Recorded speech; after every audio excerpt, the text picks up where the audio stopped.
But it turns out that you can define, as long as these things have an internal complexity that can match the external complexity, okay, then the machine is capable. If the external complexity is too much, then too much for the internal complexity of the machine, then it is no longer capable of actually being able to solve problems. And we've got a videotape of this thing against other robots, which is really quite interesting, because it will jostle for position, and ultimately you'll find a position where if it can't go through something, if it can't go around something, it'll try and push it. Okay, and right now it seems to have a bit of a problem with that flashlight, but in a few steps or so you'll see it falls into a condition where it'll push the situation and changes walking pattern again. So, what's happening here? Is it something electronic? Is it something mechanic?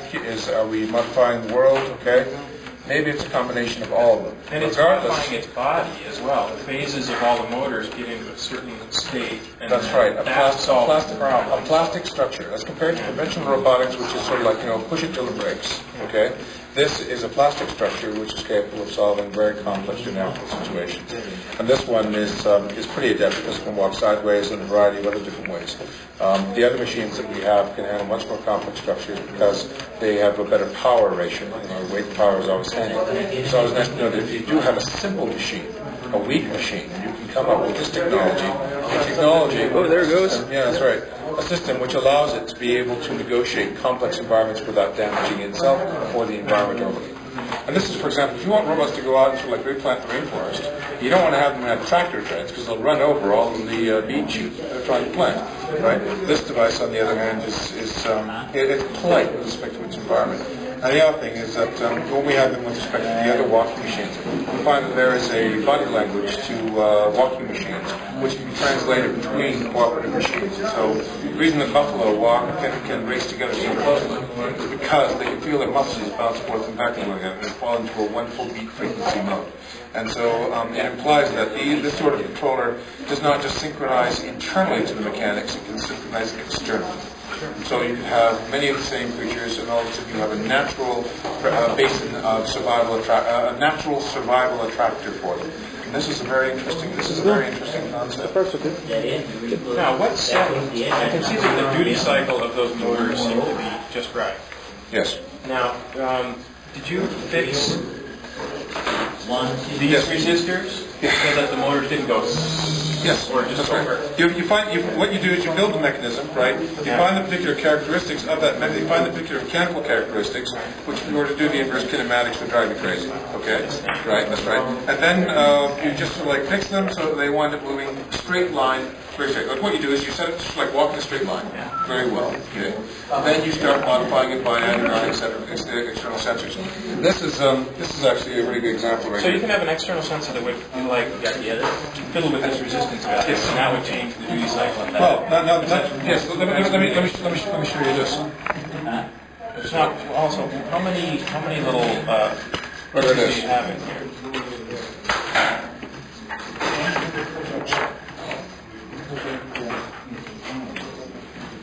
Now you're giving an additional goal, right? That's right. To move towards light. Before it's just had a goal to move.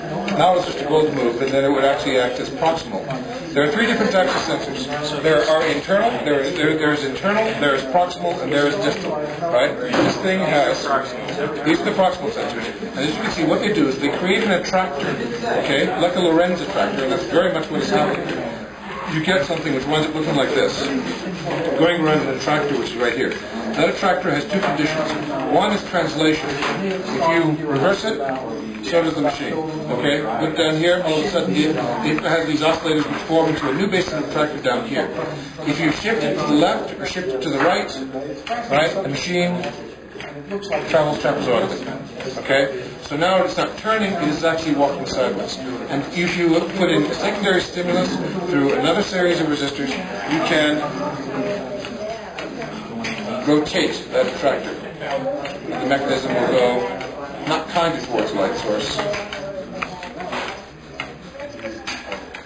but straight towards the light source. Okay, sorry, I've got a very narrow light source. Yeah, I've got a very narrow light source here. You watch, right? If that probe which is not a reverse sensor, but it was a recharge sensor. It just made the goal, which for except for a chaotic machine, right?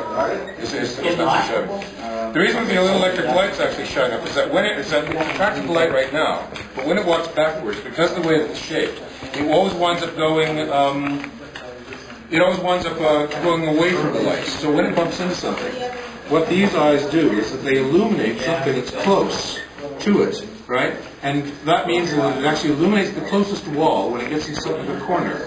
And then it will back out of that corner that is back out against the wall it's closest to. So that means it doesn't stochastically get caught into a corner. It will systematically bump its way out and do a wall follow. So how many little stages do you have in this? That was exactly that's 6. That's right. The 5 motors, and we also have the same mechanism in this creature right here, and also in the other devices. Okay, like a Daggerus, which is very similar in design, but only 2 motors, much more power efficient. No, it will. It's tricky. I mean, like if you were to, we want to do a video, which is sort of like your Mutual Omaha's Wild World of Robots and stuff like that. They've got over 100 now, of various different species, and watching long-term behaviors of these things exhibit these bizarre behaviors is really great. Miller's machine right here. Okay, that's a fast speed. That's a 6 neuron. So you can slow down the process by killing it off, right?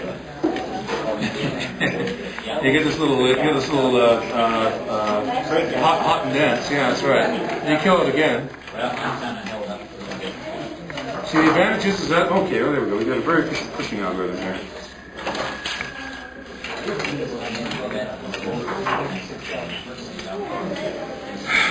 But the emergent properties are, the more processes you generate, the faster the process is the one going. So that means that the speed of these things automatically cycle between slow paces and otherwise. You optimize these things for this pace right here, the slow pace, and all the other paces come out naturally. Okay, just wait till you start to zoom up. There it goes. Okay. And if you have any insects that you happen to see, okay. Now, if it's interesting, if we leave that alone, what he'll actually wind up doing is he'll wind up turning himself around. Okay.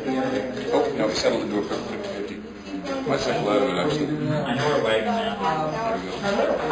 Okay, this is interesting. We've got 2 processes kicking around this thing at a perfect 90 degrees to one another. That's why its legs will stop moving. But if I put in this signal right here, I attenuate one of those circuits, I attenuate one of those neurons, okay? And all of a sudden, okay, I get the little jitterbug. Because I force the things 120 degrees to one another. In a 6 neuron machine, you can never get them closer than 1 neuron together, which means that they're only 120 degrees apart. They come up with a variety of different ways of recognizing it. They come up with a variety of ways of actually doing this. When we take this thing, for example, this little neuron structure, this is getting a little crowded.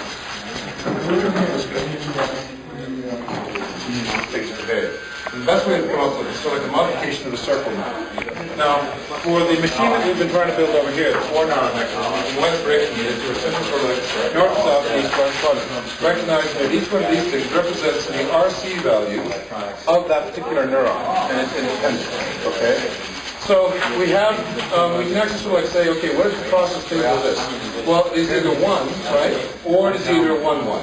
Okay? So in other words, you can have something here and something there, right? You can oscillate back and forth like that, and that's very unusual. Or you can have a 0 case, where there's nothing at all. The one thing though is that this is just the process map. The phase map, you can wind up looking like this. Either one, the robotic, the arm, with the motors and stuff on it. Well, exactly the same thing, with the RC values, one being extremely short, right? Now, mapping the functions of this, the actual nature of how long a particular neuron takes to process something, onto this, okay, is, you got to think about both at the same time. And that's a bit complex. But this actually allows us to start working with things such as this, where now we have 6 neurons, okay? In this particular case, we could assume that there's an individual process state, so there's only 5 possible states that this 6 neuron system could have. But the break-even is 8. If you have 8 neurons, you have 8 distinct process patterns.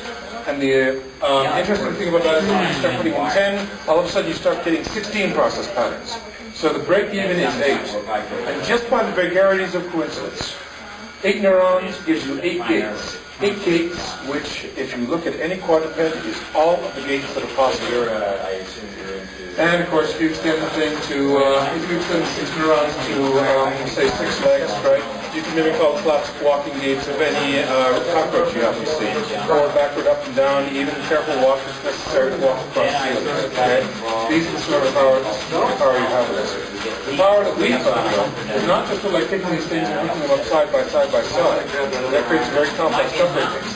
We stack them. We found these process states. Take them like that, you take another one right on top, and continuously link them. 2 points. Now you have something which is gate variation and gate control. So this is the thing that's actually connected right to the motors. Okay? This is the thing which winds up controlling this thing, attenuating both left and right. Imagine what that thing would do if all of a sudden there was something on top of it going through like, let's go this way. Now let's go this way. Okay? So this thing is sort of like the wander function, but it has quite a large process state for doing that sort of thing you've seen cockroaches do, which is insects as well. Every ant you happen to see. Okay? We're watching for a very large process state. Now what happens is we stick something on top of that. Okay. Also tenuously in 2 other locations. Now you wind up getting this incredible sort of control. Sorry, it is a stratified. It's not subsumption. It is just a stratified control process in a 3-dimensional structure. Okay, and this is what we're working on right now. We built from. We're working on holographic vision systems using this technique. We know that we can build contiguous voice recognition using this technique. We know that it works like a guitar. The real thing is what other sort of scale possibilities are possible. Well, it's really interesting. It turns out if you scale these things, you can wind up making these fantastic sort of tubes. And the best way to actually make these tubes work at all is to actually have them work in fantastic tubes like this, focusing back through some sort of control point, which is where all your sensory information is. And when you take a look at the phase map on this thing, you end up with something that looks like this. A control point like this, and then of course your spine on the back there. The engineering involves a matter of degree. Okay, and that's right. So you haven't seen before. These are my patents and my science. QED. The first time I've ever talked to anyone outside of my own personal little group here. But now we're realizing that we better get the idea out because the thing is that I'm going to champion this thing for as far as I can actually take it, right? But if you were to do something like this, okay, what does this thing have to do? Where the hell am I? What do I got to do? What does this thing do? What you saw. This thing would say, go that way, right? This thing will obey, no matter what. What does this thing have to do? This? Kick it in the spur, kick it in the sides with its spurs. Okay, electronic spurs, and that's exactly what's happening through these little tenuous connections right here. Place of opposite points of our little textile control. We place them at different points as well based on which creatures might right? We cycle these things up to make snakes, we make slugs, we hypostatic skeletons, we make manipulators. When I was a conventional roboticist, the kiss of death was always programming and complexity and remote control. These things are one chip in place in any location, everything from a finger down to a complete robot arm. They scale, they stack.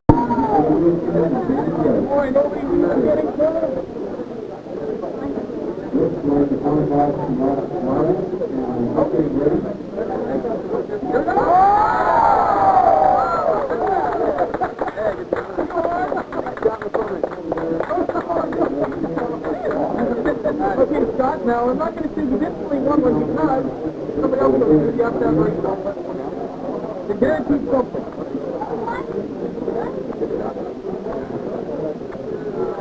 You probably already know is we're heavily involved with the mailing list.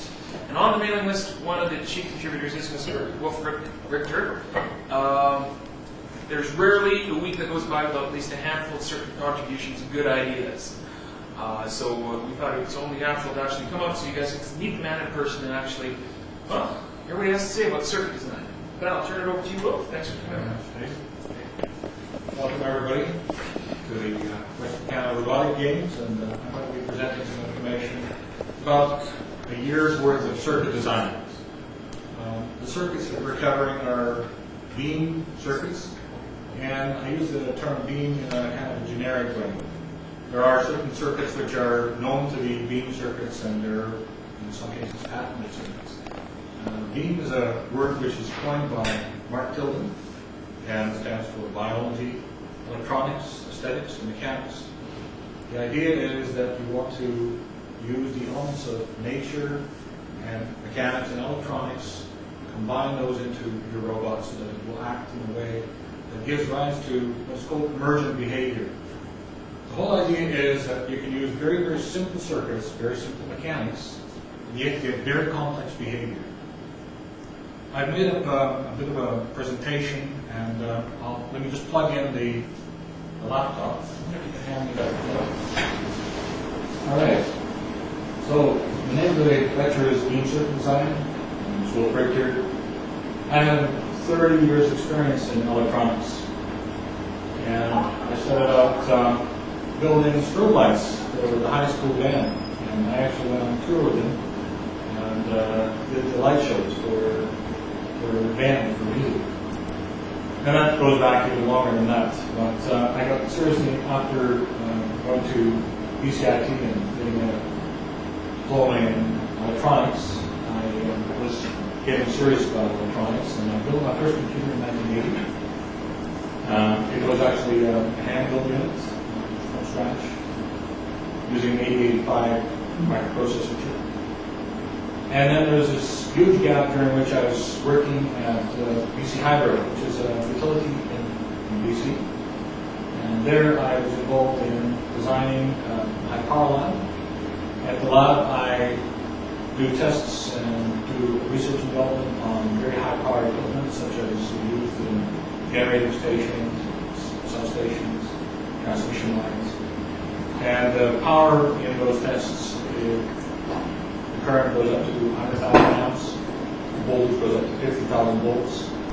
The power is enough to blink the whole city of Vancouver from time to time, especially if we get to do these tests at night. Literally see the city blink when we do our tests. And what's interesting about this is that seems like a long, long ways away from beam electronics. But in fact, during these tests, we have to measure the current and voltage, various parameters. Sometimes we have to measure pressure. And these are actually relatively small signals compared to the tremendous amount of electrical noise that's generated by the test circuit. So in order to be able to do that, I have to deal with microwatts in the presence of megawatts. And the circuit design for the electrical circuits are pretty straightforward, simple circuits, simple LRC type circuits. It doesn't use any active components, but it does use the equivalent of relays in circuit breakers and so on. And designing these circuits, you find that things happen when the currents are and the voltages are that high that are quite surprising. And in fact, there's a lot of research that's still going on despite the fact that the technology itself is not very high tech. And the circuits are very simple, and yet the results are very intriguing, very interesting, often bordering on the chaotic. Many of our tests are performed on things like fuses and including power arcs and so on. Power arcs are random events. Now I'm using this as an illustration of how simple circuits can have very complex behavior, and how even simple designs and simple circuits can affect our everyday life, because just the circuit of the electrical utility is what affects us every day. In a way, beam has the same kind of simplicity, and at the same time has a great potential for providing very high degree of functionality despite the simplicity of the circuit. I built my first robot in 1999. That was shortly after I joined the list, which was very late in '98. And so I've really been involved in beam for the last 3 years. I was invited last year to speak at the robotics games here in Calgary, and I really had a lot of fun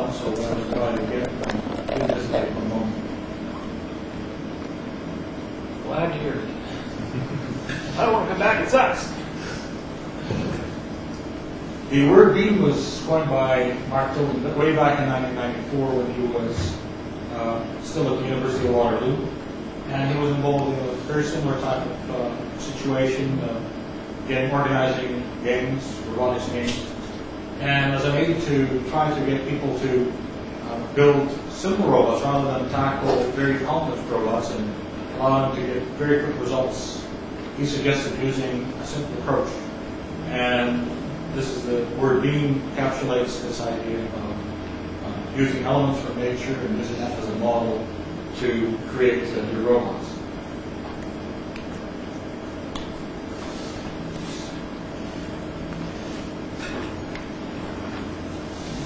I came by way of designing something called the Game of Life, which is a software program that puts so-called cellular automata on a screen, and these cellular automata are actually so the rules in this case would be that if a cell is surrounded by active cells, there's a limit to the number of active cells that can be surrounded by. Either there are too many or too few will influence whether or not that cell, the emergent cell, will be born or will die. And based on that very simple rule that if the cell is surrounded by 2 other cells that are alive, it stays alive. If it's surrounded by 3 cells, a new cell is born. And if it's fewer or greater than that, the cell will die. And if you take that one step at a time, then on the screen you'll see the development of very complex organization, which is based on these absolutely trivial, simple rules. Well, the same thing is true of beam. You use an extremely simple device which has a very simple algorithm built right into the hardware. It's a hardwired device. It doesn't use microprocessors or microcontrollers. Instead, it uses the hardwired logic combined with the mechanical device and the interaction between the electronics, the sensors, the motor driver, the legs, the whole mechanism gives rise to very complex behavior.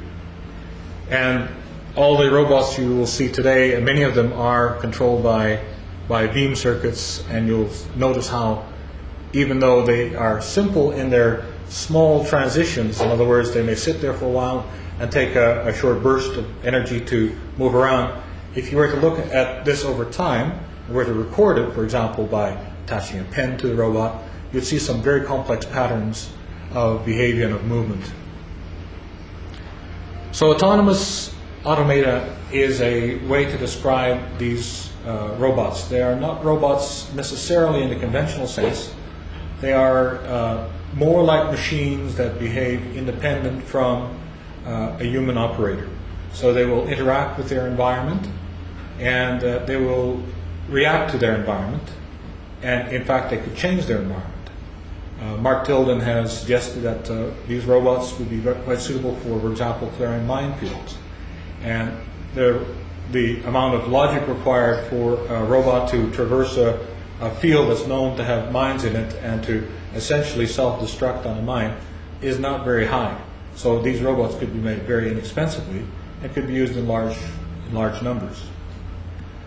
Similarly, it's been suggested that these robots could be used, for example, sent to Mars or to the Moon, and could provide a way in which an environment is created that's suitable for more complex devices such as rockets, communities, people interacting with the environment in these very hostile locations. One of the problems, for example, on Mars and on the Moon is that there's fine dust everywhere, and that would clog equipment, and so that could represent a hazard. Very simple devices that are solar powered could be spending years on the surface of Mars or on the Moon, providing a kind of a vacuum cleaner effect, dusting and mopping up all the dust and creating the conditions that are right for perhaps human occupation or human exploration. I put Occam's razor on here because Occam's razor is an approach that's used in science to try to reduce a a theory or a formula to its absolute simplest form, while it still completely describes the way in which some process or physical problem behaves. And by using Occam's razor, and Occam is a philosopher from the 15th century who first proposed that the simplest is in fact the best explanation of any explanation of how physical things work. And this applies also to beam circuit design. In other words, there are many ways in which you can design a circuit, but the simplest way in which you design a circuit which still performs the function is the best way. It saves money, it allows you to, for the same number of components, allows you to get much higher functionality, and it just makes it simpler to understand and easier to troubleshoot, for example, and debug a circuit. The more complex the design, the more difficult generally it is to debug and troubleshoot such a design. It's also much more difficult to see what happens to various components in a circuit if they're very complex and very closely tied together. So I always recommend that when you do circuit design, you do it in a modular fashion, so that when your circuits are made up out of these various modules, you can separate each module from the rest of the circuit and isolate problems that way. And we'll get into that when we start actually looking at the circuits themselves.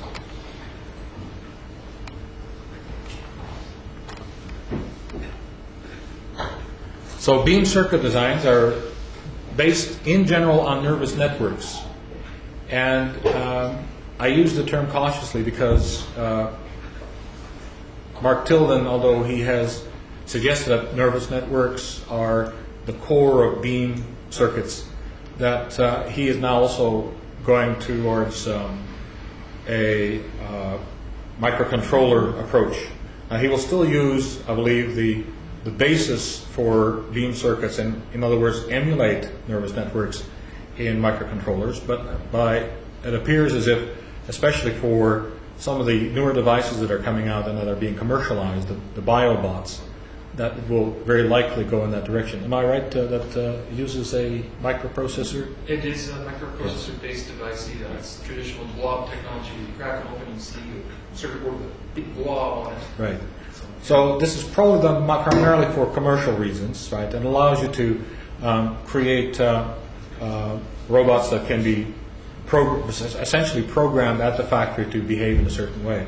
And these new biobots are designed with personalities burned into them. They're still hardwired, and it appears as if they don't seem to have the ability to learn as such, but their behavior is very complex to begin with, and so it's quite all right to have a design that doesn't have that very high level of sophistication, as long as it's interesting and as long as it behaves in a complex way in the real world.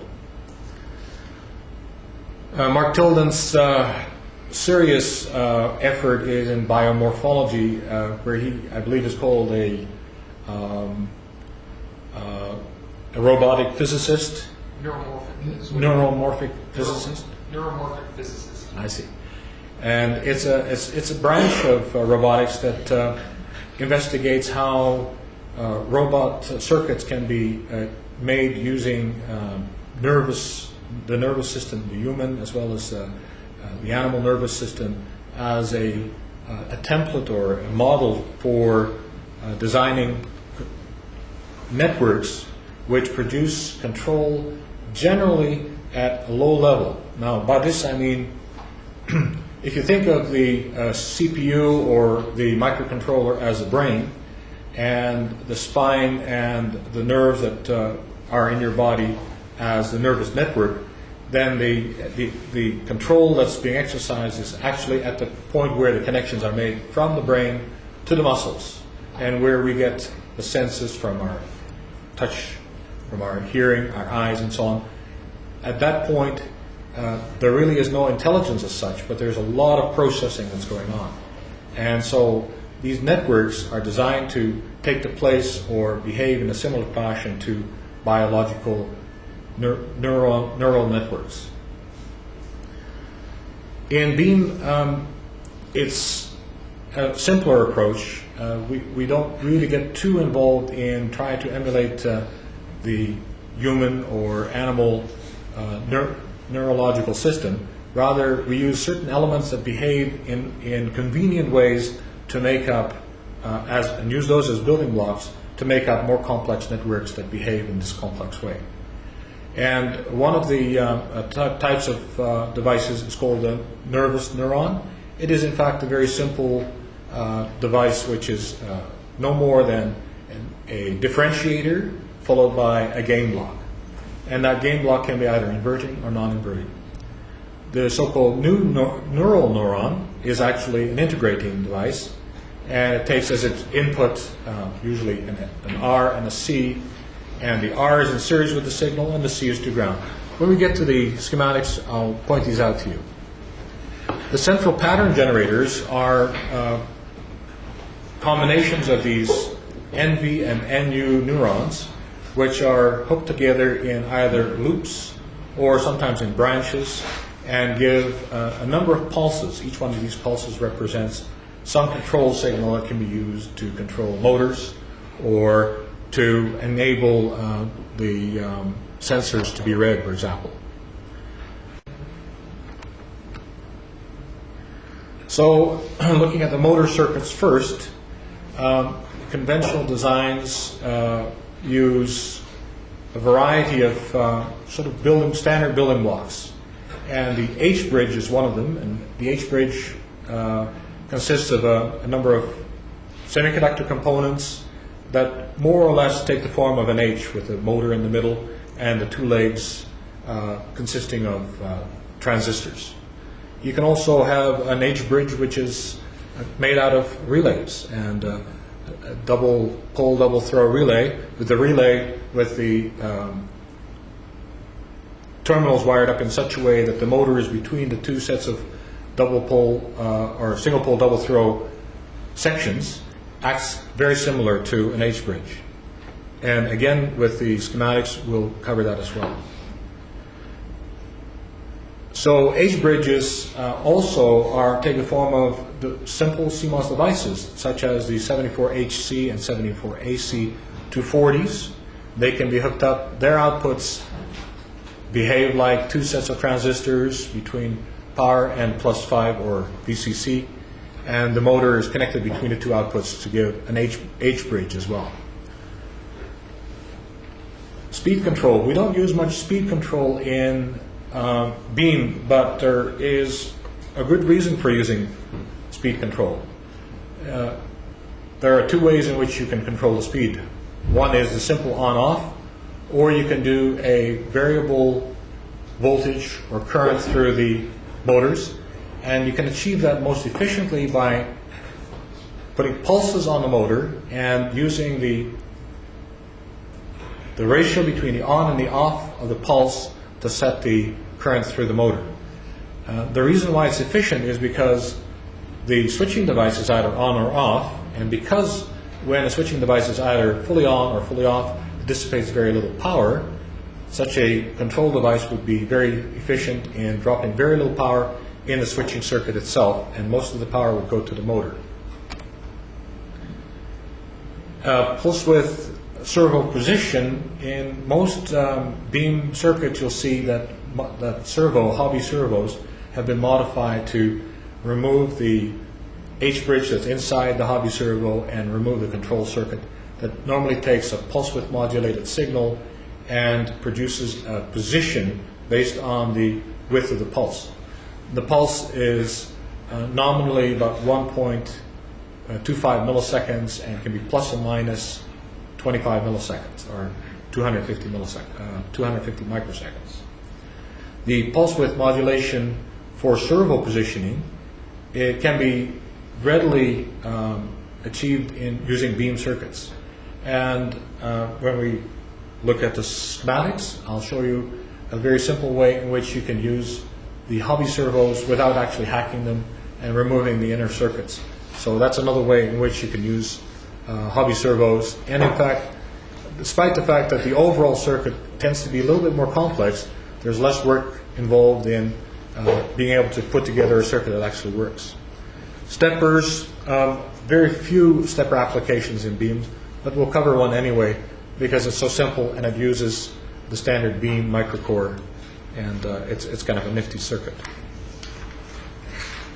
Solar engines come in various types, and they are depending on solar. I should explain what a solar engine is. A solar engine is a very simple device that takes the output of a solar cell to charge either a battery or charge more conventionally a capacitor, and then based on the voltage on the capacitor, or based on time, or based on the slope of the charging current, a trigger is created using a voltage sensitive device or a timer or some other sensing device, so that at a point on the charge, after the capacitor generally is fully charged, the capacitor is then dumped into a motor and actually performs work.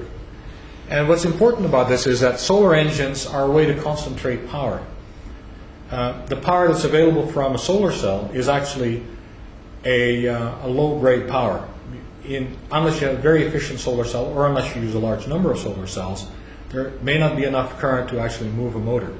But by storing the current that's generated by a solar cell in a capacitor and a battery, and then applying as a short burst but high current to the motor, you've concentrated the power. You've in fact improved the quality of the power from this low grade, which is not usable, to a very high grade of power, which is very usable, very efficiently usable power.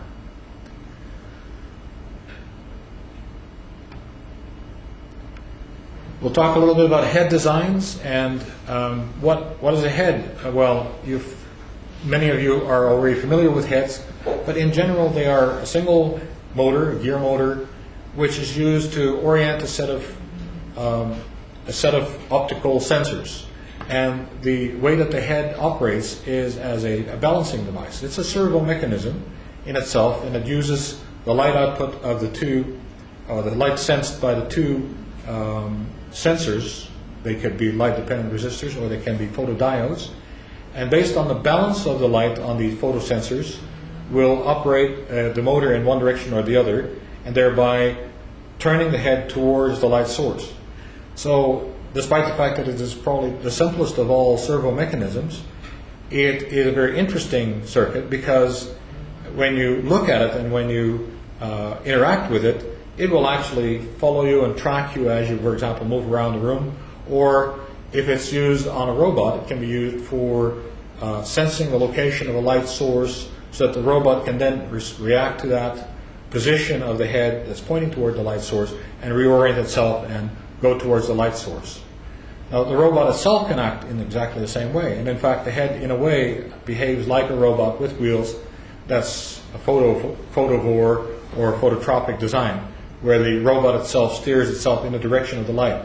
Well, the head does that, but it is immobile. It doesn't actually do anything other than rotate, and unless it's mounted on a mobile platform, it would be statically located. So it's in fact very similar to the way that a flower or plant would follow the sun to maximize capturing the light on the leaves. And in the same way, a head design can be used. A head can be used to orient a photocell so that it always points towards the sun, thereby maximizing the amount of power that's generated by the solar cell. There are many ideas that for using heads. One is to follow the sun as a kind of a sundial, or another would be to create shade. So that, if you're out on the beach and you have your head-controlled shade, it would nicely follow the sun, and you'd never have to move your butt. So, talk a little bit about beam logic. On the list, on the Yahoo Group's beam list, there is a very, very active mailing list. It's probably one of the most active ones on the net. We get, on the average, about 1,000 to 1,200 messages posted in a month, which is an enormous number of messages. So there's also lots of archived material. So if you're looking for any kind of information, you can just do a search and search for a particular keyword, and you'll get right to the thread that will where this is being discussed. So it's a fantastic resource, both for participating and getting information, for asking questions, and for using it as a resource, as a database for ideas. So some discussion has been made of using logic in beam circuits. One of the features of a beam circuit is that it uses the simplest of all logic devices, mostly inverters or non-inverting devices. And you may say, well, why not go for more complex logic devices? And the main reason is that these very, very simple devices allow you to really understand what's going on at a level which is obscured or masked by using logic. Quite often, the solution to a solution to a problem is by using a black box. Get it off the shelf and say, okay, I put 2 signals in, I get 1 signal out. I know how it behaves as a black box, but it doesn't actually tell you anything about what's going on inside the black box. Beam is a way in which the black box is opened up and is exposed. So you're actually looking at what happens inside logic circuits when you're designing beam circuits. They are at such a low level that you can see exactly how the electrons interact with each other and create from input to output, create the signals. This is quite different from using a black box approach where you're buying something off the shelf. You're really not learning very much. Yes, you're using it, but you're using it as the way you might use an appliance. You don't have to know anything about what goes on inside the appliance in order to be able to use it. But as a learning experience, it's not nearly as good as using a very simple approach and understanding what goes on inside. The sensors will cover various sensors that are used, including I've mentioned to you the use of photosensors, and there are several different designs that we'll cover. In addition to that, I'd like to just cover the beam sonic design. Beam sonic design goes a little bit beyond the normal complexity of the circuit, and it combines a number of elements in a way that turns out to be quite useful and gives rise to complex behavior that we'll discuss when we look at the circuit. And the monocore matrix is the final slide which I'll present, which is a network which behaves in a very complex fashion and yet is made out of the absolute simplest of all configurations. And we'll discuss that in a moment. Okay, this is time to switch over to the overhead projector.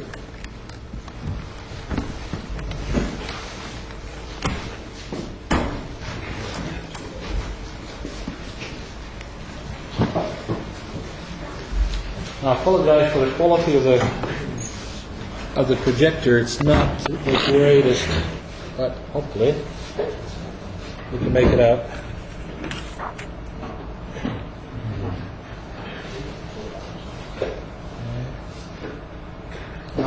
Can everybody see that? Not too far out of focus, right? Okay.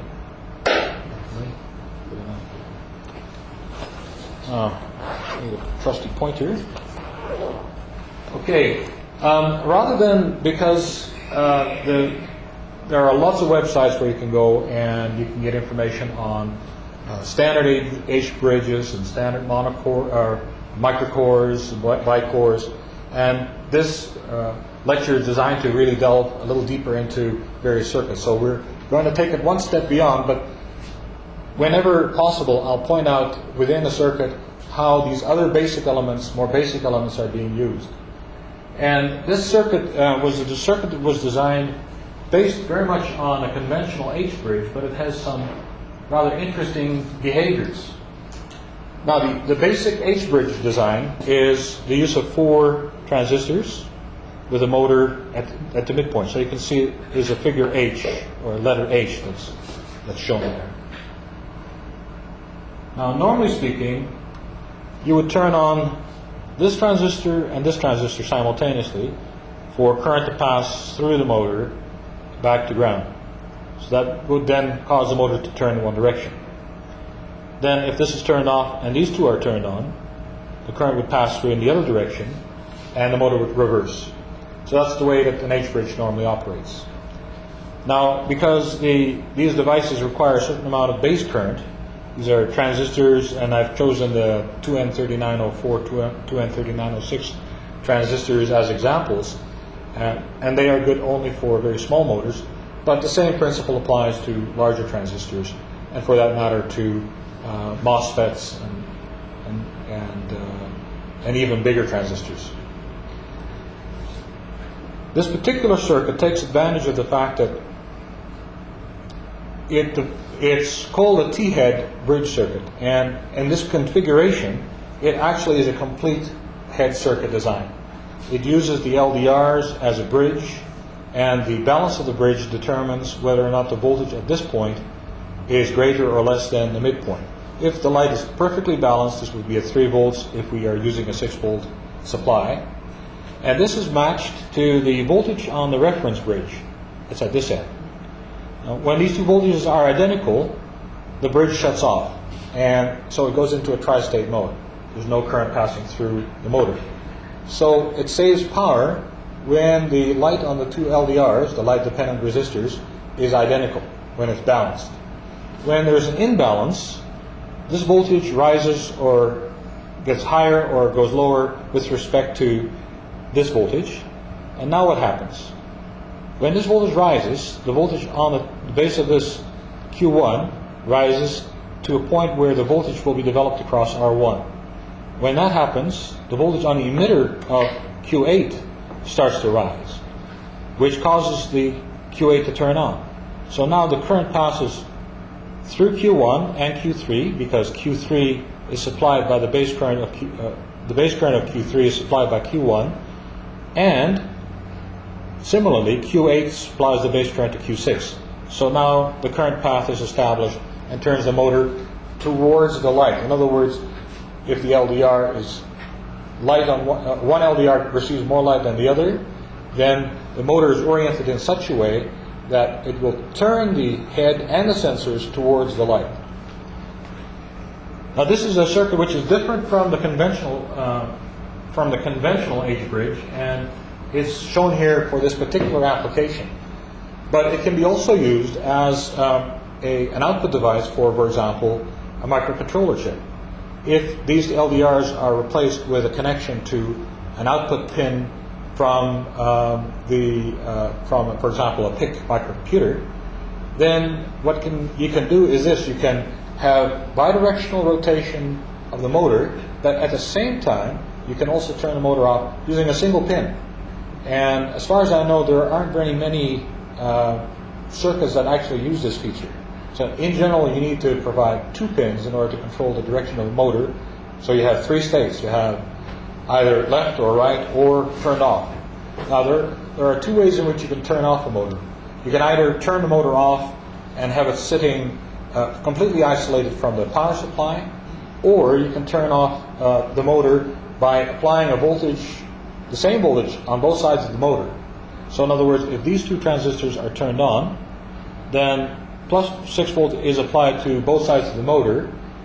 Now that means that there's no current passing through the motor, but since the motor can act like a generator when you're, for example, turning the shaft, this provides a short circuit for the current that's provided by the motor.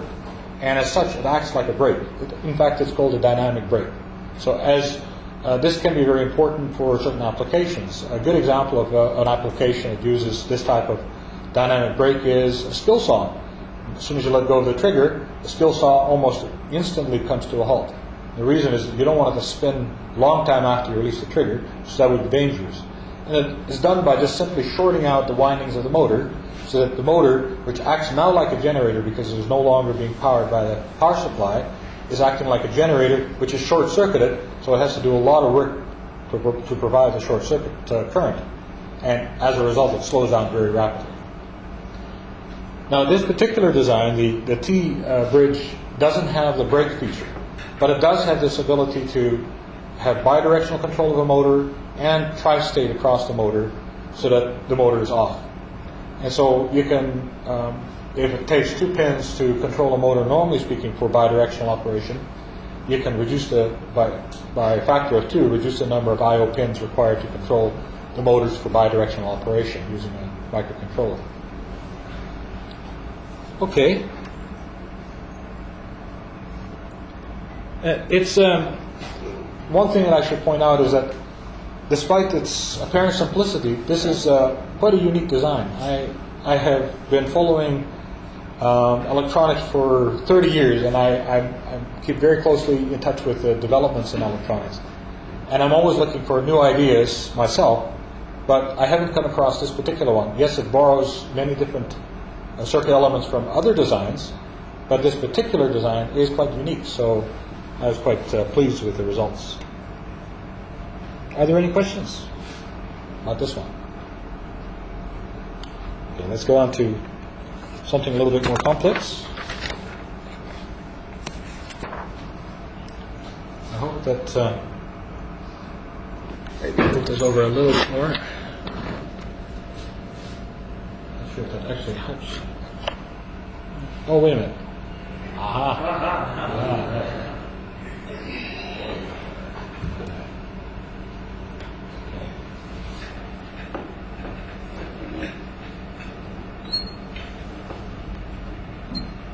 Probably reasonably good.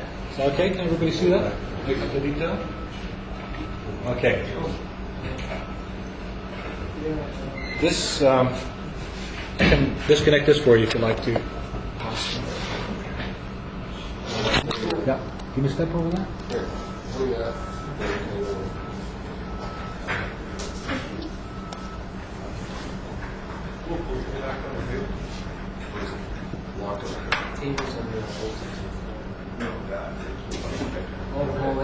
I can probably, yeah, if you don't mind, yeah, maybe just move this over a little bit.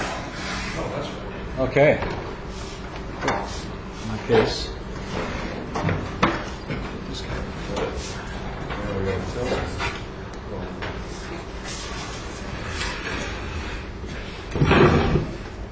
Okay. Tilden, you're on the top, Dave. Or is it? You're right on the radar. There you go. All right, that's just working out.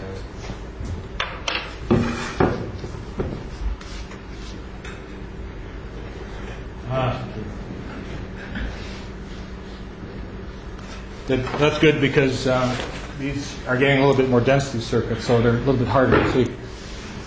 Okay, this particular circuit, I picked this one because it incorporates a number of quite interesting elements. And again, there are many standard circuits, and for beginners, I wouldn't suggest that you would start on this circuit, but I'd like to just point out how you can, by just making very small changes, how you can actually increase the functionality of these circuits by, in some cases, double it. Okay, just to get started on this, this circuit has a central pattern generator, which consists of a so-called grounded bicore. That two inverters with two NV neurons in series, and they're looped so that you're creating essentially an out-of-phase square wave.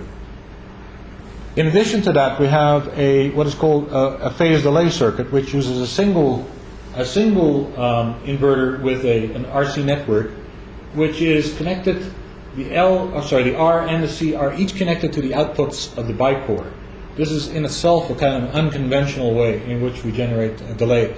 Almost all phase delay circuits, so-called new neurons, use a grounded capacitor and have a signal applied through the resistor. In this case, I actually use both two signals, the two out-of-phase signals from the bicore are applied to each input. So it acts as a combination of an NV and an NU neuron. And the big advantage of that is that it is insensitive to polarity. Normally speaking, an NU with a grounded capacitor or an NV with a grounded resistor is sensitive to the polarity. In other words, it produces a pulse out only for a pulse in of a certain polarity. And after the pulse is decayed, then applying the pulse in the other direction won't produce an output. This circuit, on the other hand, is insensitive to that. So it actually takes both negative and positive pulses and produces a delayed output. The output of the bicore is amplified using the standard H-bridge that Mark Tilden has shown in its absolute simplest form. This is one of Mark's, I guess, signatures is that he takes circuits which have been perhaps used in the past and reduces it to its simplest component count. And that's the case here.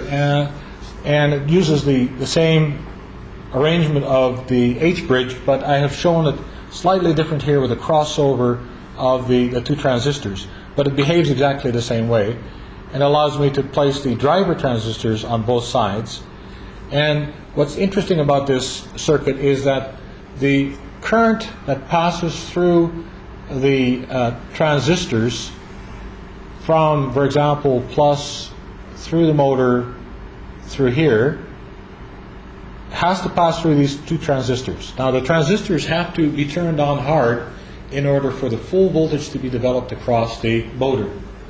If you don't have if there's a large voltage drop here and a large voltage drop there, then that subtracts from the voltage that's across the motor.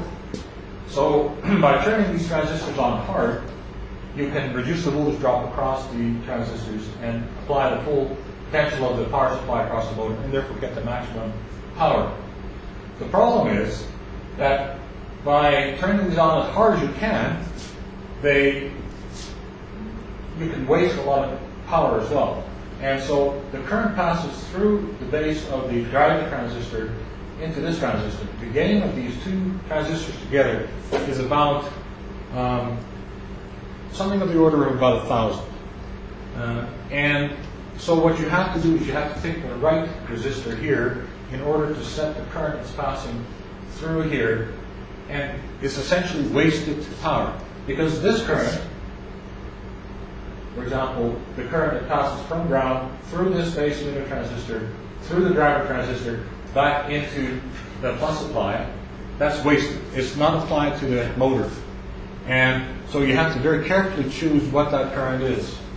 Now you do that by setting the current with that resistor.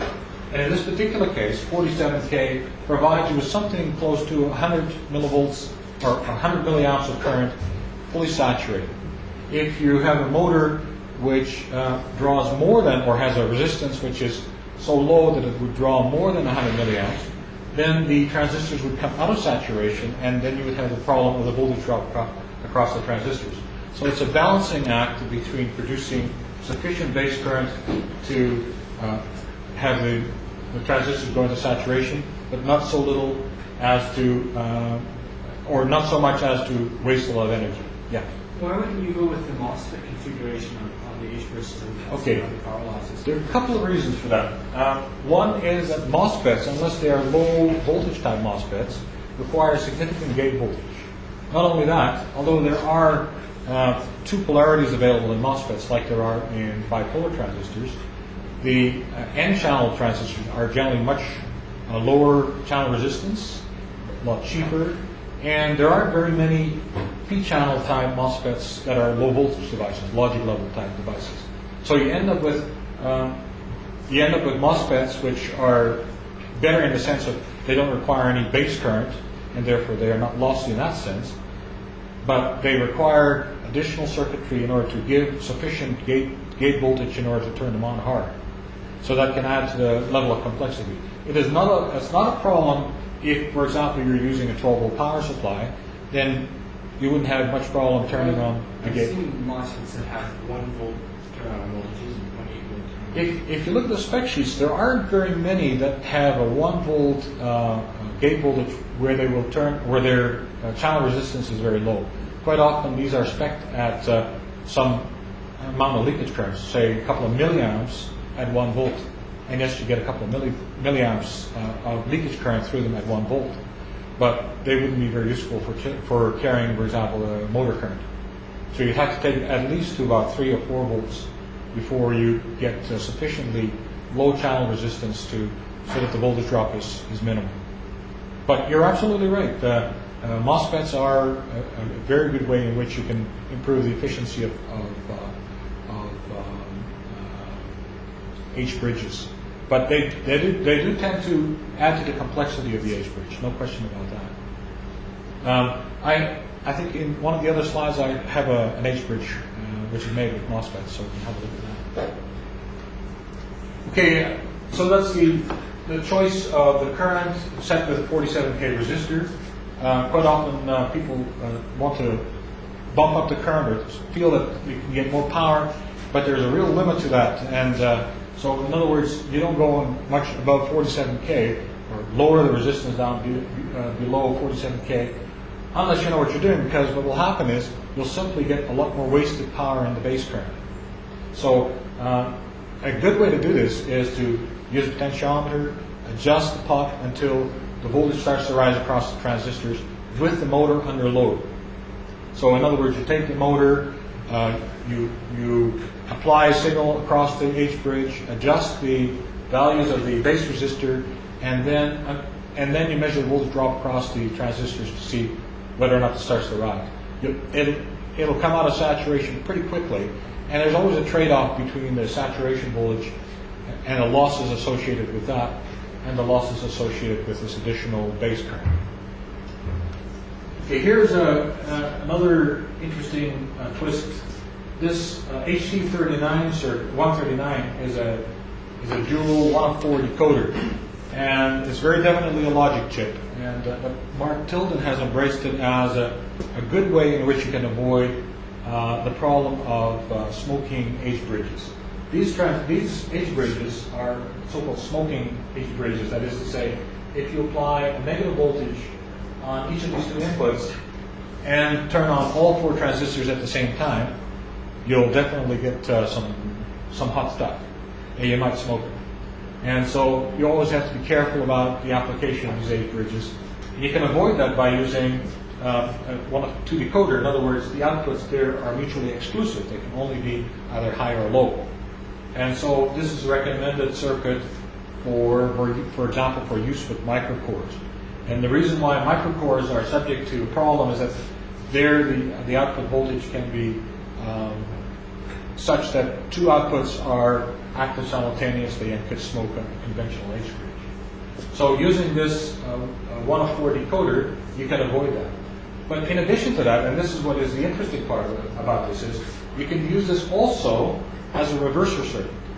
And this is with the simple addition of 2 additional resistors in the base. And the way it works is this way. If the reversing circuit is based on the sensors, tactile sensors, either left or right, or reverse sensors, causing either one or both of these bridges to go into the reverse mode.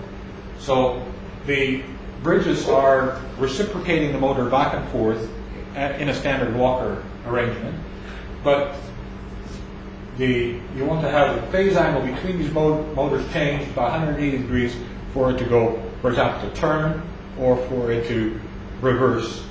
And the way to do that is by selecting, using one control input to select either one set of outputs versus the other set of outputs. So in that case, you either select 0 and 2 or 1 and 3. But notice that by applying a logic level to input A, you select 0, which corresponds to the signal, this signal going through unreversed, and 3, making the signal go reversed. In other words, by selecting and using a level on input A, you can actually reverse the operation of the H-bridge. So just adding 2 resistors in addition to this conventional 139 H-bridge driver circuit gives you the reversing function. Okay, let's go on to the next.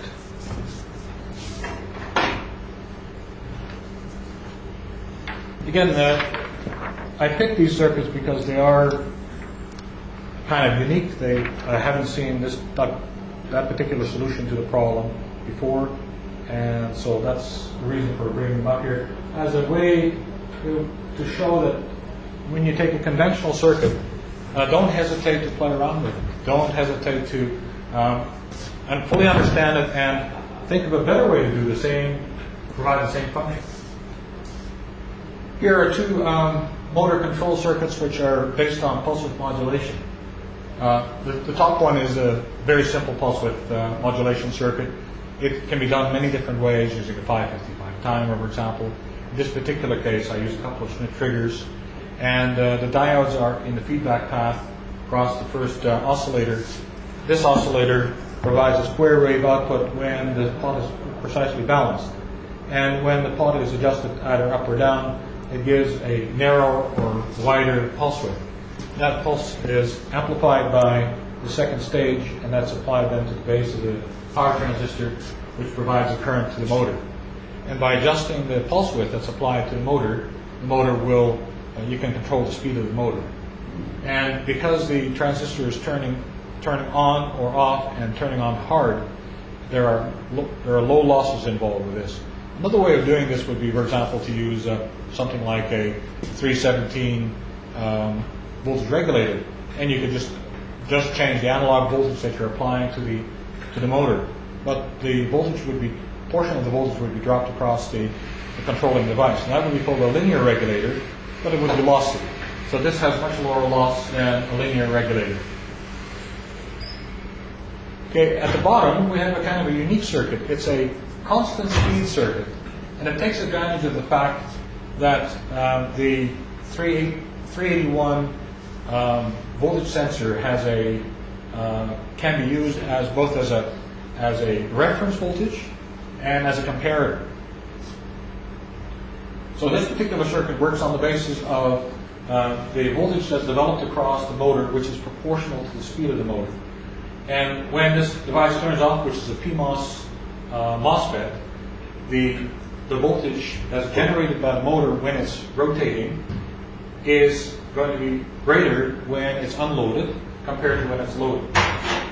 This voltage then influences the rate with which this capacitor is discharged and this voltage sensor turns on. So the time that it takes for this capacitor to charge up is proportional to the speed of the motor, the RPM of the motor. And when the motor is loaded down, the speed or the pulse width is adjusted accordingly in order to maintain a constant speed. So loading the motor will result in very small change in the RPM. So this, for constant speed applications, this is very simple, very useful circuit. I haven't got a specific application in mind, but you can see that if constant speed is important, then this type of a circuit and this type of feedback network would be very useful, because it takes advantage of the fact that the motor acts like a generator, if you like, acts like its own tachometer. So the same type of signal that would be normally generated from a tachometer is generated by the motor itself. Again, a very simple circuit and easy to put together. You can freeform the circuit, and it provides this kind of functionality. This PMOS device has to be one of the low gate voltage type devices, and that's one of the problems with, the trade-off there is that you either use a larger power, higher voltage supply. This device here operates, you have to pick the highest voltage available in order to make sure that that it's compatible with the supply voltage. The J, I believe, is what, about 2.7? Well, actually, triggers at about 3, because they all vary, right? Yeah. And maybe shuts off at 2.8. There's an interesting story about the 1381. It's a you'll see it in many, many different designs. And it's actually originally designed as a reset circuit for microcontrollers, CPUs. And the way it operates is that under brownout conditions, when the power supply of a CPU-based circuit drops below the normal operating voltage, you would like to have some way in which you can intervene with the normal operation of the CPU, which might otherwise go out of control. So by sensing this voltage drop and then applying a reset to the reset pin of the CPU, then you can control the condition under which the circuit powers up and shuts down. So I've done a lot of circuit design using CPUs, and it makes a lot of difference whether or not you corrupt memory or whether or not it's you have a very low probability of corrupting memory. There's no such thing as absolute certainty, but it will tremendously increase the probability of shutting down in your CPU circuit without having any side effects. So by using this for this particular application, it's kind of unusual, and you have to keep in mind certain aspects of this. The input voltage here is the voltage that appears on the output.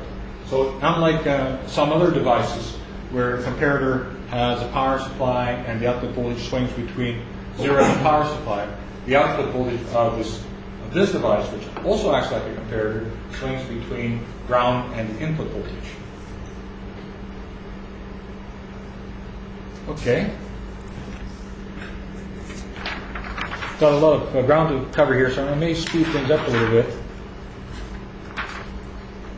Okay. Here is one of the servo controller circuits that was developed fairly recently. And again, this is an application of beam technology. We call it beam technology. It's been around for a lot longer than Mark Tilden. And, but nevertheless, the spirit of beam is a very powerful incentive to continue using these simple devices rather than taking it and going to more complex solutions. Like, for example, this particular circuit can be, for example, also done with a PIC or something like that. But, you know, using a single hex inverter and a couple of passive components does the job. And not only that, but troubleshooting, putting it together, the lack of programming, the normal design cycle can be really speeded up. So this circuit consists of two oscillators. It has a high-speed oscillator which operates around 40 kilohertz and has a pulse generator which generates the nominally 1 millisecond pulses. It uses two inverters to buffer the outputs, and it drives the LED directly, taking advantage of the fact that when this is turned high, positive, then the oscillation at this end causes an LED pulse stream which consists of 40 kilohertz pulses. And the width of that burst of 40 millisecond or 40 kilohertz pulses is determined by the setting of this potentiometer. So by adjusting that, you can adjust the position of the hobby servo, because this hobby servo uses the standard Radio Shack 40 kilohertz IR receiver, simple 3-pin device, takes the output of that and inverts it and applies it directly to the hobby servo. And now you can have remote control of a hobby servo, and it can all be done with a single hex inverter. What's the advantage of having the infrared link there? Well, the idea is that infrared, of course, means wireless, and so it gives you the equivalent of a wireless control. So the other thing you could consider is using this as part of an optocoupler. You could replace this perhaps. You wouldn't need to use the 40 kilohertz carrier in that case, but this actually provides you with quite a sensitive arrangement. You can use this, for example, at least 2 or 3 meters away from the servo. So I use similar circuits over longer distances than that. But this particular circuit I've tested to about 3 meters and it worked quite well. So a simple way in which you can adjust the position of a servo using beam technology. Okay. This is a little bit more complex circuit, and this combines a microcore with 2 pulse width controllers. And the microcore is this circuit using these 4 NV neurons. They're arranged in a ring so that the output of the last stage is brought back to the input of the first stage. It uses these 2 diodes to kill so-called unwanted processes. And this allows this microcore to start up with a single process, which is really a pulse that goes from stage to stage. And by having the pulse appearing at each of these outputs, you can cause each of these pulse width modulation controllers to turn the servo first in one direction, stop, then turn that servo in the other direction, stop, turn this one back, stop, and turn that one back, stop. So you can alternate between the servos in the same way that the normal beam circuit would use the output of a microcore connected to an H bridge and connected across a couple of motors to give you the same kind of reciprocating motion. Is that the circuit that university used to do their lab? Yes. Do you remember which university that was? Yes, that's the University of Illinois. And Scott Burns is a prof there.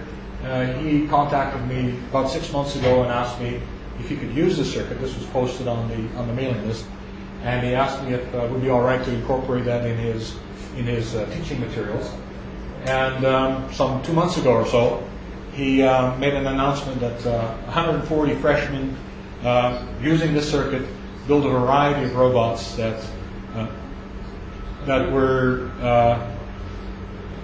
unique to say the least. It was a fabulous project. They had built devices that had unique methods of movement, and then you had a virtual patent office. You came up with an idea of doing it, or you could patent it, and somebody else wanted to borrow that concept. They had to pay for it with virtual dollars. Yeah, the virtual dollars. And you could trade ideas back and forth using money. Yeah, it translated into a final grade. Like if you did nothing but use everybody else's patented concept, then your grade went down and their grade went up. So you got rewarded more for getting your own, but if you really messed up, you could still use somebody else's patent. It was really so you could win if you were a good designer or a good salesman, right? Yeah. The one situation, if you can dig it up, because it shows both this circuit to many very interesting degrees. Like they actually have video and pictures galore of some really bizarre looking devices and the methods of locomotion. And all he did was he used proto boards for the actual circuit assembly, and just gave a nice step-by-step assembly procedure, because these guys are freshmen, they're young kids, and they were putting together these circuits in a relatively short time. And the whole contest, I think there were about 30 teams or so, but over 140 people involved in the gallery of images is amazing. Yes. Yeah, I highly recommend you search that out in the archive and look at all of those pictures. We even have a link on solarbotics.com. I'll have to double check that. It's really ingenious. Even when there was a canoer, and it's pretty ingenious because it had two servos and it would roll one side and then swivel back and roll on the other side, back and forth using this circuit. It was brilliant. And that's actually interesting too, because these were kids who didn't really have any experience in beam design, so they had no preconceptions about what a robot should look like. So unlimited imagination, and what happens, you get all kinds of unique ideas that are developed. And it doesn't really take much, as long as you don't have a narrow view of things and allow your imagination to take over. You can come up with your own unique designs. And this is tried and proven, as I mentioned. Of course, when you have 140 people using the same circuit, if there were problems, and they would show up pretty quick. Okay, this is an example of, again, using some logic to kind of push the state of the art on beam circuits. Very similar to conventional beam circuits, but taking advantage of the additional logic functions that are in these circuits. Even these are very, very simple logic devices. I mean, these are NAND gates. They're a little special in the fact that they have Schmitt trigger inputs, so they can be used as a substitute, for example, for the HC14 devices, which are often used. This is a bi-core circuit, and generates the outputs of that are amplified using a couple of driver transistors, and that controls the two motors. The direction of the motors, in this case, is controlled by the output of the double pole, double throw relays. I mentioned to you these relays can be configured as an H bridge, and you can clearly see how these devices act like a figure H type configuration. And you can see that current passes through when these two contacts are closed, and then when the contacts switch over, current passes through in the other direction. This is a very conventional design for robots, and the sumo robots this morning, many of them use these relays. But what is a little different about this is that I use the so-called bistable relay. bistable relay actually has a coil which maintains its position. It's not the spring return type coil. So in this case, I give the bistable relay. There comes in a variety of configurations as far as the coil is concerned. But if you apply a positive and a negative pulse across the coil, you can change the position of the relay contacts. So by using a capacitor as the interface between the reverse and turn circuit and the coil, I can provide bipolar pulses to the coils without having to use a bipolar power supply. And the main reason for doing that is that it doesn't require any more power. Once you change the state of the coil, it maintains that position of the contact and doesn't draw any additional power. So there's only a transient current pulse required to change the position of the relay contact. And then to that? Yeah.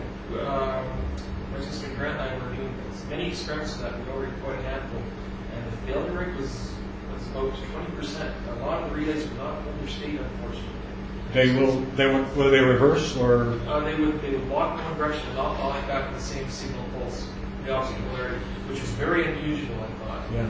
But just so you're aware that, batches in theory, this should work. Oh yes, when they work yeah. lovely. I think. Did you try raising power supply voltage or increasing the size of the capacitors? Oh yes, we were running it off of a pair of 4700 capacitors, but it was on solar circuits, like a Miller engine, solar engine type of thing. Yeah, I would have to have a closer look at it to see, because there's no reason why this circuit doesn't work. This is one of the recommended ways in which you can control the coils. So when they were working, they work dynamite. Okay, but what you're saying is you have to select devices that will actually work. Yeah, right, so good consistently. relay. Yeah, you have to watch the relays on those.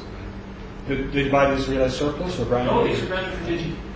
So I was just as shocked as anything, because these relays were like $4 or $5 a piece, which is a bit much to eat for yeah, I think there were some available from All Electronics. I think much lower price.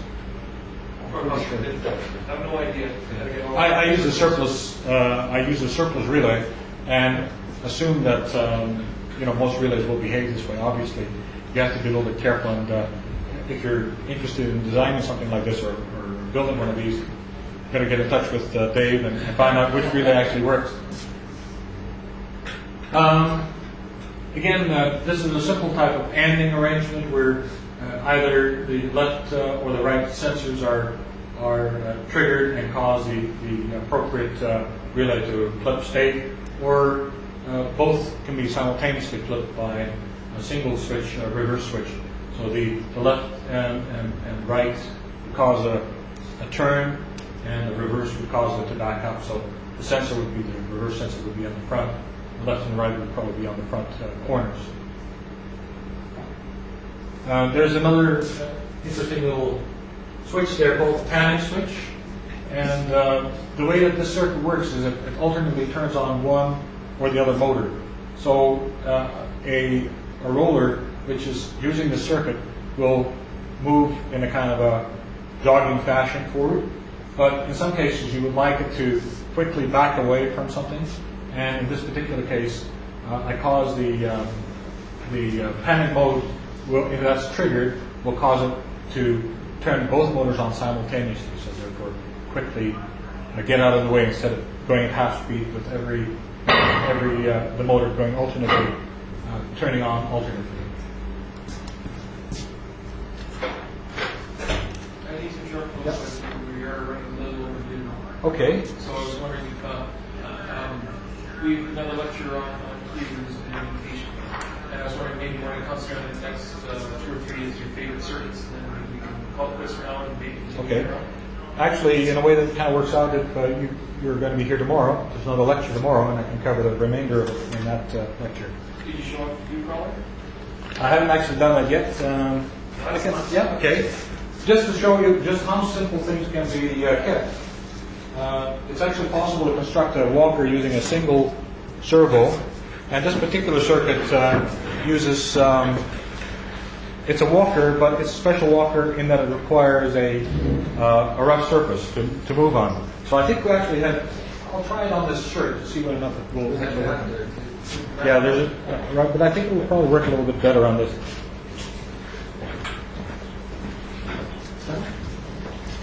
And you can see how it works.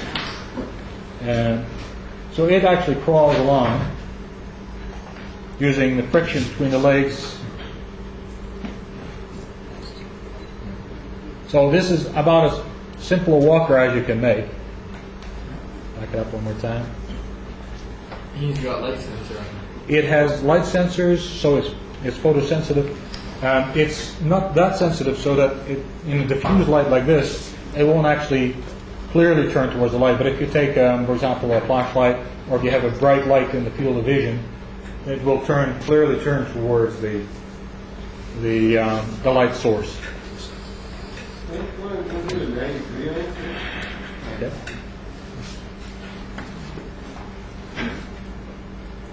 So what's kind of unique about this is that the fact that it requires a rough surface for it to move, and that's the exact opposite of many walkers, which require a very smooth surface to walk properly. Cover like pavement when it's curved, but then hard on the floor. Yeah. But I think only on, like, for example, on a rough carpet, this works very well, very efficient, because it digs right into the carpet. So on the whole, how many circuits do you actually build the ones you design? Like, is this one of the rare examples? No, actually, I try out each of the subsections. As I mentioned earlier, the circuit design quite often is a modular approach.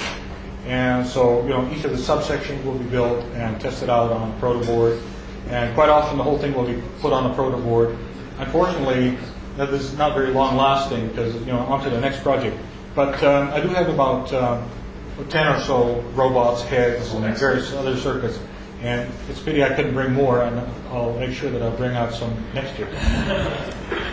Okay, I'll just pass this around. One thing, it uses a lithium-ion battery, and that's kind of unique in itself, very lightweight. 4 volts and 113 milliampere hour capacity.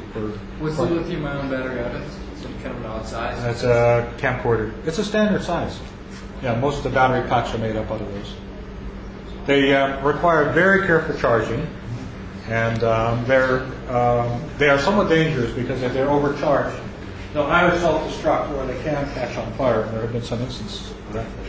Okay, just a couple. I'll just really whiz through these guys and just see what you can, just to get a feel for all the other stuff that we talked about. This is a stepper design, just a unipolar stepper motor. It uses same bicore arrangement, speed control, and 4 MOSFETs in order to interface between the stepper coils. LEDs to turn on and indicate the state of the outputs, and diodes to take the back EMF voltage. Simple way in which you can interface a beam circuit to a stepper. This is an example of an SE. And this particular one is a so-called Type 3 SE, which is sensitive to the slope of the charging current. And this is a little bit unique in some ways because most of the solar engines are actually Type 1, or Type 2, I should say, so voltage sensitive. This particular circuit works on the basis of the current passing through the base emitter of the Q1 and into the capacitor C1. And during that time, Q2 and Q3 are turned off, remain off, until the current that passes through Q1 and is developed across P1, which is a potentiometer, drops below the 0.6 volt voltage. And at that point, the Q1 will turn off, which was, in the meantime, holding off Q2. And when this turns off, Q2 turns on, Q3 turns on, and it operates like a conventional latch in a solar engine and discharges a capacitor. So this one will charge up to the full capacity of the battery of this capacitor, and when it reaches the full capacity, it will discharge instead of using a voltage as a trigger. And so even under low light conditions, it doesn't have any more voltage to deliver to the capacitor, it'll still trigger. So it's not as sensitive to variations in light. There's another point here that I'd like to point out. This is the charging current of a solar cell, and I compare that with the voltage source, resistors, current limiting resistor way in which quite often circuits are tested out. there's a big difference in the way that these two circuits behave. They look the same and they behave somewhat the same, but they are different. If you look at the slope of the solar cell, you'll notice that as long as the voltage is relatively below the maximum amount of voltage, the slope is almost straight. It's a linear slope. So the solar cell actually causes a capacitor to charge up not with an exponential voltage rising waveform, but actually a linear rising waveform. So that means that for the time required to charge up to 1 volt, up to 2 volts, up to 3 volts is roughly equal amount of time. This is different from a conventional RC network where I have an exponential time constant, which is shown here with this R circuit where the current is limited actually by a resistor. That's very important when you're designing with these circuits that are sensitive to the rate, because you need to know that when the rate starts to drop quickly, that it happens at the end of charge. It's not a real gradual process. So you take advantage of that. Here's a quick look at another circuit called a dark energy charger, question mark. What's interesting about this is that it's a real sort of like a little bit of magic. The solar cell is capable of only delivering 5.5 volts, and yet if you measure the voltage the way I've shown it there with this little voltmeter, it will actually read 8.3 volts, only if you cover the solar cell. So the magic is you cover the solar cell, and the voltage of the solar cell goes to 0, and yet the voltage seems to rise suddenly, and you can take a reading. Well, the trick there is that the solar cell is charging up these two capacitors through the two diodes, and so you have two voltages, one across each of the two capacitors. Now, if you were to connect the bottom of one capacitor to the top of the other capacitor, they are actually connected in series, if you look at it carefully. And then the voltage across the two of those would be the sum of the two voltages. And that happens when the solar cell is dark, because it effectively causes the voltage to collapse on a solar cell. Now the 100K resistor provides the short circuit. The current would be very limited in this case, and it's only capable of delivering enough voltage or current to the meter, so it has to be a digital voltmeter or something like that. But it is quite interesting to look at a circuit and suddenly see voltages that are greater than are theoretically possible. Well, I use the same phenomenon here in a flasher circuit. And the way it works is that, this would be a motor type circuit, like a conventional solar engine, which produces a burst of motor rotation when it's triggered. What's nice about this is it allows you to use a 1 farad or some large supercapacitor, which generally have a voltage limitation of 2.5 volts, and yet deliver a higher voltage across the motor. By using two of these, they are charged in parallel from a 2.7 volt solar cell, and then when it triggers, they're automatically put in series and provides double the voltage across the motor. So this is a way in which you can this is a voltage doubler, but it's a very special kind of voltage doubler. Most voltage doublers use a high frequency oscillator and a charge pump and give you a large voltage across a capacitor. In this case, I'm taking advantage of the fact that these capacitors have such a low voltage that you can't charge them up to any higher than 2.5 volts, but I can put them in series when the time comes that I need the output. By putting them in series, I can get double the voltage, although I only get half the capacitance. Still, with a 1 farad capacitor, half farad is plenty good enough for a lot of motors, and the motor will run for quite a long time on that. And of course, because of the higher voltage, it will run a lot faster than it might otherwise. This is a slight variation on that, and this is interesting from a perspective that these two transistors are turned on by using the base current from one and connected to the other. So they act like diodes, just like those diodes, and they're turned on by the base current.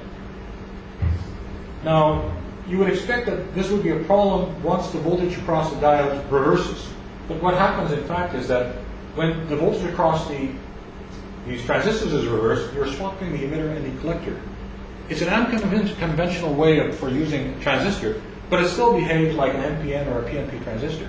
The only problem is the gain is very low. But that suits me just fine, because I don't like to have very high gain when they're reverse biased. In fact, I would prefer them to have zero gain. In fact, the gain is about 1, slightly less than 1. So the only current that passes through is leakage current, which is equivalent to the current that's limited by this base resistor.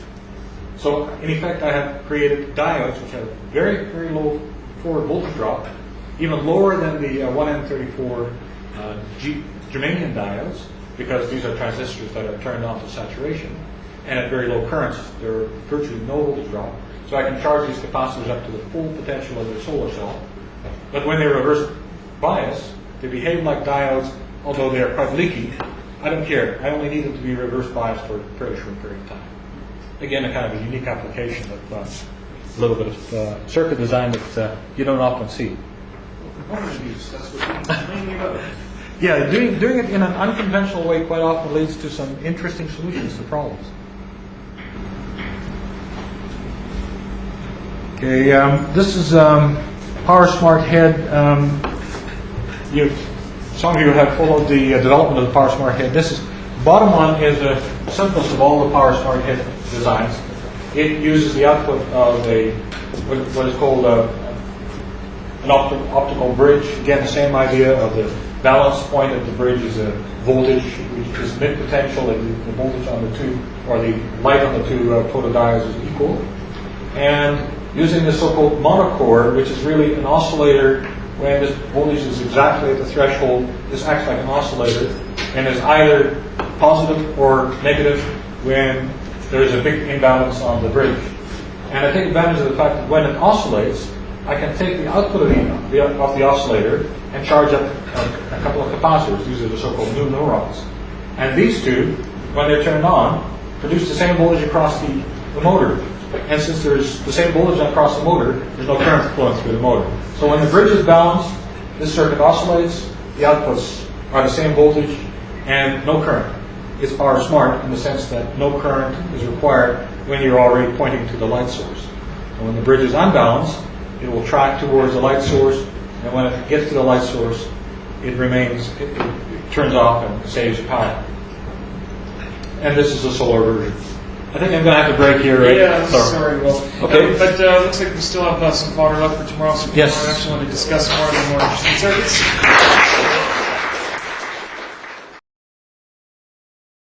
Grant and a beanfish. What do you find inside of mercury and light?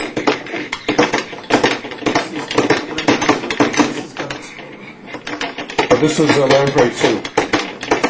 And one of the oscillators on its back legs are obviously down. Yeah, remember that show? He was starting that last Telluride. Yeah. Out of phase. On the floor somewhere. But I mean, like that sort of power, that sort of speed. Okay. Yeah, take these mechanisms and using those things. And like now, think of a walker. Now think of a four-square walker. You're talking about something that literally will, like hop. Let's compare it to.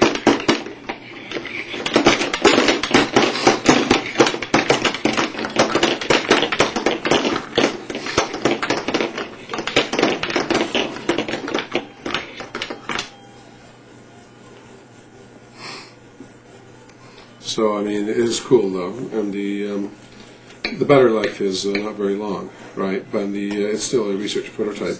But the fish-like attributes of it are just amazing. Remember those robot fish that we were looking at the other day? Okay. The tunas.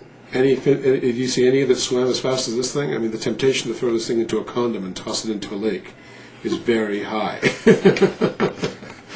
Because of that particular sort of wavelength, like just imagine the traveling speed you could get. Okay, and this is just completely homogeneous coupling, and I've actually missed one or two sections, so it doesn't have all of the sections working. The neat thing about this is that originally I planned to have it about 20 sections long, which would have made it much more appropriate for lamprey. Last year I had very limited time because it was very complicated to build these things, and I couldn't get any of those lazy slobs to build it for me. So the cool thing, though, is just the speed and power and the strength you felt, okay, which was significant for a device which is not. But the other thing that was neat was the suspension characteristic. There's actually, if you take a look, multiple springs down the outside edges here. This basically creates what is the equivalent of a hydrostatic force, right? So in other words, it's like a thing that tries to help down. The other thing that's very necessary, though,